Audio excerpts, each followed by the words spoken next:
this is such a relevant story even today. Growing up in that time, it's still feels very relevant. Why was this story important for you to tell? One time I was talking with a great legendary movie director, and he said to me, you should make the films as personal as you can, because there's only one of you.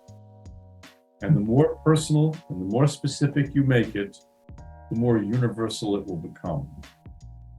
And I guess this was around 2019 when I wrote the movie. I just wanted to do something as intimate and directly related to my own experience as I could. I had just been to outer space, before that, the jungle. And I just hoped that the universal would emerge from the personal. So if it feels timely to you, that's great, but it wasn't intended. I really like your stickers. My stepbrother gave them to me. He's in the Air Force. That's so cool. How dare you! A menace to you! But you're not to associate with him again. What do you mean? Why? I think you know what I mean. Jaylin and Banks, you guys, these are marvelous performances from both of you. Banks, I want to start with you. What kind of research did you go into? Because this is a very specific decade, and everything you deal with here is very specific to that time. How did you approach playing the character, and how much did you look into the past? My mom and I filmed the audition, and then we got a call back from James, and we read the script, and I saw what I would be working with, and I saw who Paul was. And then after what I saw, I got to meet James, and I got to see what he wanted, and I kind of cultivated somewhat of a Paul graph, and I think James enjoyed it, and that's why I got to play Paul Graff. I certainly did enjoy it. That's fantastic. Jaylin, what about you? Like, how much did you look into the past with this character? It's pretty important character here. Yes, I think so too. I'm very familiar with period pieces, since that's all I've been on, really.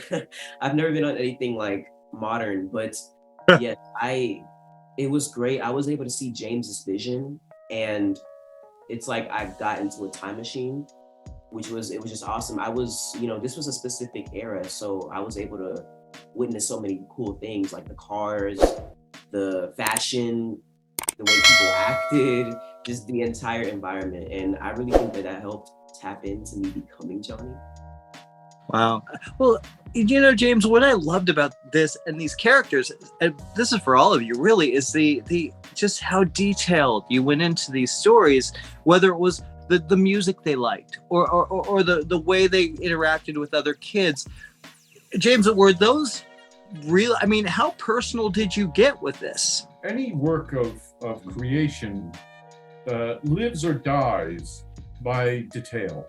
Our ability to suspend the previous the things that we've been witnessing, experiencing in our lives for a 2-hour period, forget about those, to delve into another consciousness, really, is the closest thing that we have to stepping into somebody else's dream.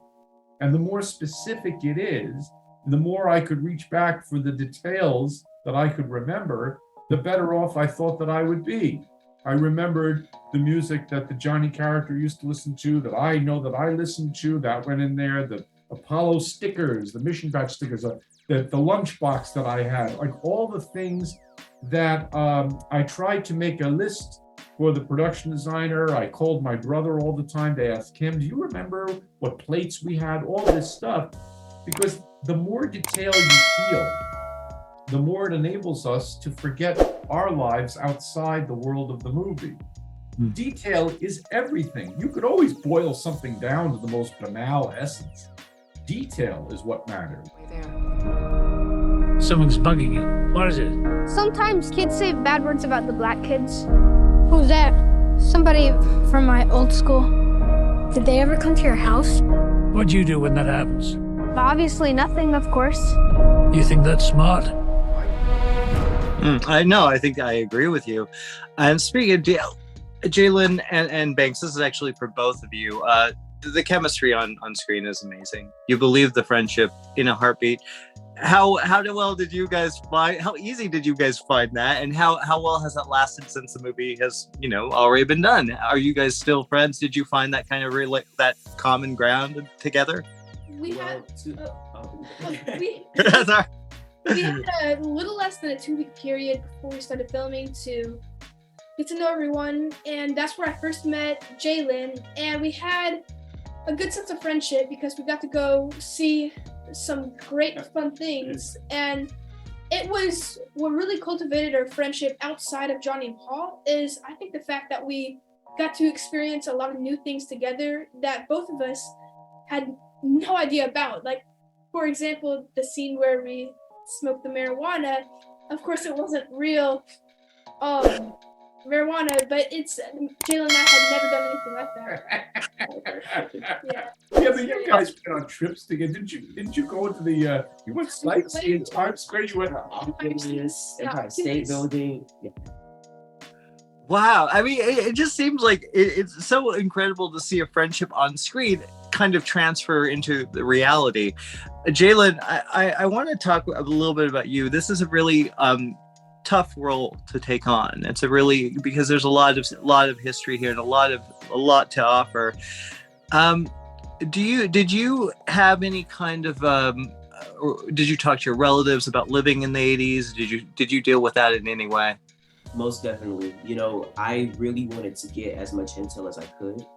So I talked to as many people I know who were familiar with that, just to get a better understanding of not only the character, but just the entire film, and it was tough because all the things that Johnny has experienced, I never experienced. Yeah. So I think that was it was tough to experience, or it was tough to portray. Well, guys, this is a really wonderful film. Thank you, James, for making it. And thank you guys. Marvelous performances. Really lovely. Really lovely. Thank you so much. Thank you. Next time those schmucks say anything bad about those kids, you're gonna say something. You're gonna be a mensch, okay? Firm handshake. Okay, give me a hug.